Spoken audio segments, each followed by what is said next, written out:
ঢাকার ব্যস্ত রাস্তায় রাত নেমে এসেছে। লাইট পোস্টের আলো ঝলমল করছে, কিন্তু মানুষের ভিড় এবং যানজটের শব্দ সবকিছু ঢেকে রেখেছে। আরিফ, ২৮ বছর বয়সী যুবক, নিজের জীবনের উদ্দেশ্য নিয়ে চিন্তায় ডুবে আছে। ছোটবেলায় নামাজ শিখেছিল, কোরআন শিখেছিল, কিন্তু বড় হতে হতে সব ভুলে গিয়েছে। এখন তার জীবন ভরা বিরক্তি, হতাশা এবং পথভ্রষ্টতা। রাস্তায় হেঁটে যেতে যেতে সে ভাবছে, আমি কোথায় যাচ্ছি, কি জন্য বেঁচে আছি, আমার জীবন কি অর্থবহ? দিনের পর দিন অনর্থক রূপে সময় নষ্ট হচ্ছে। বন্ধুদের সঙ্গে ফাঁকা আড্ডা, রাত জেগে বিনোদন, কখনো পরিবারকে সময় না দেওয়া। কিন্তু ভিতরে ভিতরে কিছু একটা জানাচ্ছে, এই পথ ঠিক নয়। হঠাৎ আরিফ একটি ছোট গলি দিয়ে ঢুকে পড়ে। সেখানে সে দেখতে পায় এক বৃদ্ধ লোক ফুটপাতে বসে কাঁদছে। মানুষ আসে যায়, কিন্তু কেউ থামে না। চাচা, সমস্যা কি? হল আরিফের প্রশ্ন। বৃদ্ধ মানুষ কণ্ঠ ভারী করে বলেন, বাবা, আমার টাকা পয়সা সব চুরি হয়ে গেছে, আমি কোথাও যেতে পারছি না, সারাদিন কিছু খাইনি, সাহায্য করার কেউ নেই। আরিফ নিজের জীবনের অস্থিরতা ভুলে বৃদ্ধকে খাবার কিনে দেয় এবং গ্রামের বাড়ি ফেরার জন্য টিকিট কিনে দেয়। বৃদ্ধ চোখ ভিজে কণ্ঠে কাঁপন ধরে বলে, আল্লাহ তোমার জীবন নূরে ভরে দিন। আরিফ তার নিজের ভেতরে এক অদ্ভুত পরিবর্তন অনুভব করল। ভোরের আলো এসে জানালায় পড়ে। আরিফ নামাজের জন্য প্রস্তুত হয়। ফজরের নামাজে এসে কান্নায় ভেঙে পড়ে। দীর্ঘদিন পর প্রথমবার সে সত্যিকারের আল্লাহর কাছে ফিরে এসেছে। আরিফ নামাজ ও কুরআন নিয়ে আত্মসমালোচনায় সময় কাটায়। সে লক্ষ্য করে ইসলামের সৌন্দর্য, ভ্রাতৃত্ব, দয়া, ক্ষমা, সত্যবাদিতা, পরোপকার এই গুণাবলী তার জীবনের সঙ্গে মিলছে। একদিন মসজিদে ইমাম সাহেব তাকে ডেকে বলেন, আরিফ, আল্লাহ যাকে হেদায়েত দান করেন তার জীবন নতুন আলো পায়। চেষ্টা চালিয়ে যাও, তুমি মানুষকে আলোর পথে নিয়ে যাবে। আরিফ বুঝতে পারে তার জীবন শুধু নিজের জন্য নয়, এটি অন্যদের জন্য দাওয়ায়ের পথ। সে ধীরে ধীরে নিজের আচরণ পরিবর্তন করতে শুরু করে।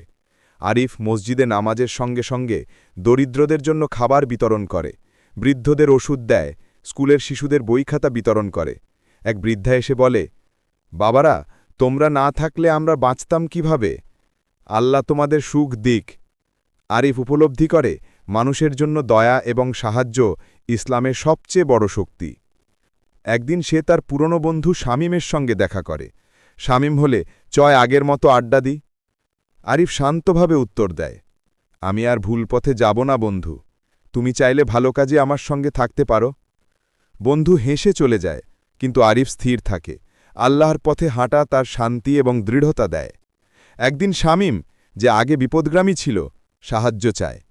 সে বলল, আরিফ, আমি ভুল করেছি, আমি ঠিক পথে নেই।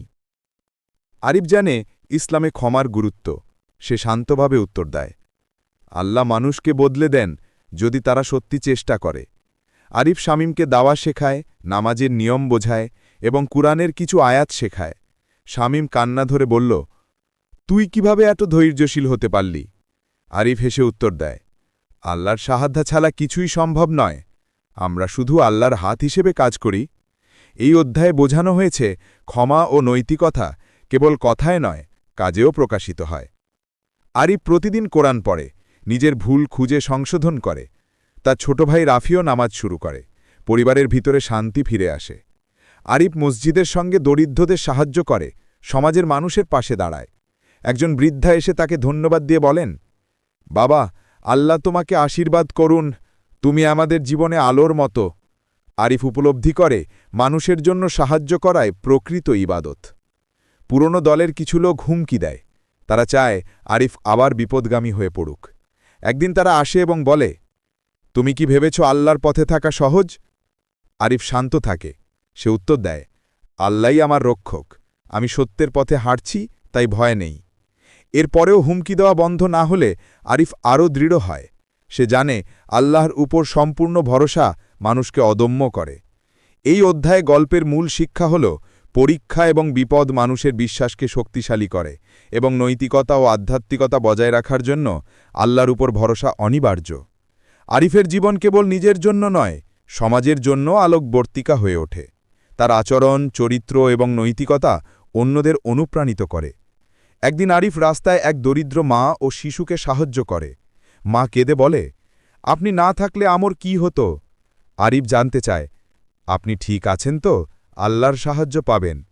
মা কণ্ঠে কাঁপন ধরে বলে, আপনি আলোর মতো, আল্লাহ আপনাকে শান্তি দান করুন। আরিফ উপলব্ধি করে অন্যের কষ্ট দূর করাই ইসলামের সবচেয়ে বড় শিক্ষা। শামীমের সঙ্গে আরিফ যুবকদের নৈতিক শিক্ষা দিতে মসজিদে আসে। সে কেবল নামাজ শেখায় না, বরং দয়া, ক্ষমা, ভ্রাতৃত্ব এবং সত্যবাদিতার গুরুত্বও বোঝায়। এক যুবক বলল, আমি চাই মানুষকে সাহায্য করতে, আমি আরিফ ভাইয়ের মতো হতে চাই। আরিফ হাসি দিয়ে উত্তর দেয়, সঠিক পথ ধরলে আল্লাহ তোমাকে নেতৃত্ব দেবেন, সবসময় দয়া ও সত্যের পথে থাকো। ইসলামের সৌন্দর্য তখনই ফুটে ওঠে যখন ব্যক্তি শুধু নিজের জন্য নয়, সমাজের জন্য আলোর প্রদীপ হয়ে ওঠে। একদিন শহরে হঠাৎ বন্যা নামে, মানুষ আতঙ্কিত, শিশু ও বৃদ্ধ বিপদে। আরিফ সবাইকে নিরাপদ স্থানে নিয়ে আসে। এক যুবক আতঙ্কিত হয়ে বলে, ভাই, আমরা কি বাঁচব?